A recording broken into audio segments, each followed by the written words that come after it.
Hi there, Mike Garza, eXp Realty San Ramon. I'm out because it's such a beautiful day, up in the hills, riding my mountain bike.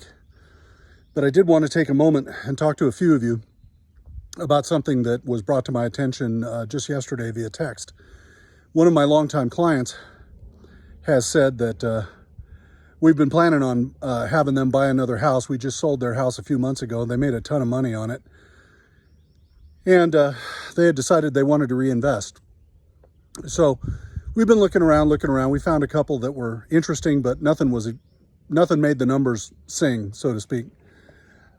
And I got a text this morning from one of the couple that said, well, interest rates are too high now.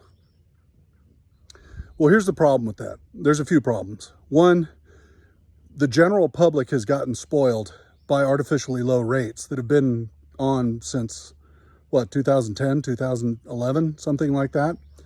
And you have to remember the whole idea behind putting those rates up, lowering those rates down, was to stimulate the economy and prevent us going into a recession after the crash.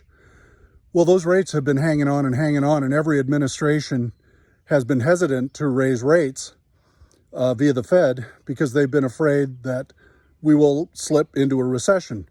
Keeping a large economy, especially one as vibrant as the United States, going and in balance is not as easy as it looks.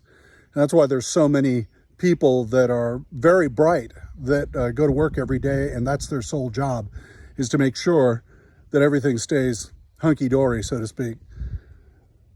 So I texted back, and I told my client, look, I understand that rates are higher than they were when you bought your house 3 years ago by 1.5 points.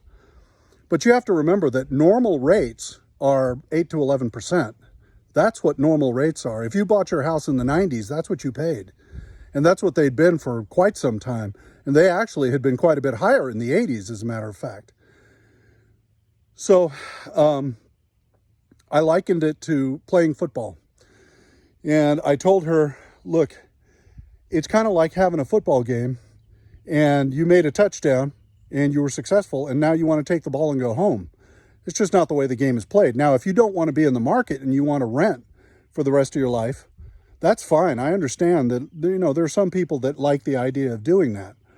However, in doing that, there's also a cost, and the cost is your future wealth. And the way I explained it to her is every payment that you make on your rent, not only are you paying the landlord's mortgage and buying them their house for them, but you're also giving away all the future equity that you would be earning if you had your own house. And this is something that's very important for people to remember. Even if you've got to jump in at 5, 6, 7, 8%, you're still going to, the offset on the money that you're going to make in this market is well worth the investment. Otherwise, what are your options? You're going to leave the money in the bank? Bank's not going to pay you anything. I mean, the bank pays you a fraction of what interest rates are that they charge. So if they're charging 5% right now, they're going to give you 1.5%. That's not worth it. These people invested $21,000 3 years ago, and they came away with $250,000 3 years later. That's pretty good.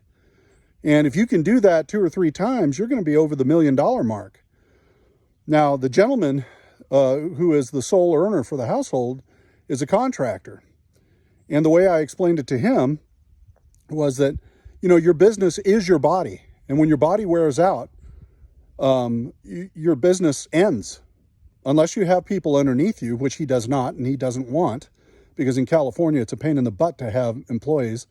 And you can barely make it profitable if you have less than 25 employees. It's almost not worth it. And so I said, you're 50 years old now.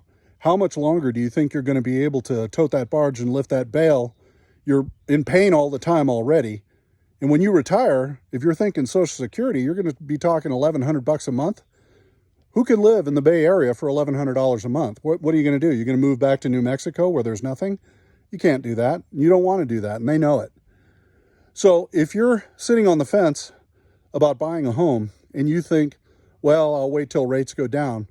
Well, they're not supposed to go down. They're supposed to go up. And which is not to say that they won't. Who knows what, this administration will do later or the next one will do. If the next administration is more towards the right, then the possibility is that they will lower interest rates. But if they lower it a point and it's at 8%, then you're talking 7%. And you could have bought your house at 5%. So once again, getting in is much better than not getting in if you can do it. Now, everybody can't do it. And those are the people that have to rent. But if you have the interest, or excuse me, if you have the credit rating and you got the down payment and you find a house, even a small house that you can get into, sometimes you can't buy the house that you want right off. Sometimes you have to have baby steps. And I know a lot of people that have bought a tiny house and then bought a slightly larger house, and then a slightly larger house. And sometimes that's how you have to do it. That's how I had to do it. So just bear in mind that being in the game is much better than being out of the game.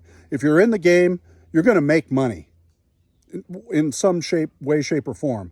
If you're out of the game, well, it's like they say, you can't win if you don't play, right? All right, Mike Garza, eXp Realty, 4newwalls@gmail.com or 510-755-2828. Thanks for listening. I'll see you next week. Bye-bye.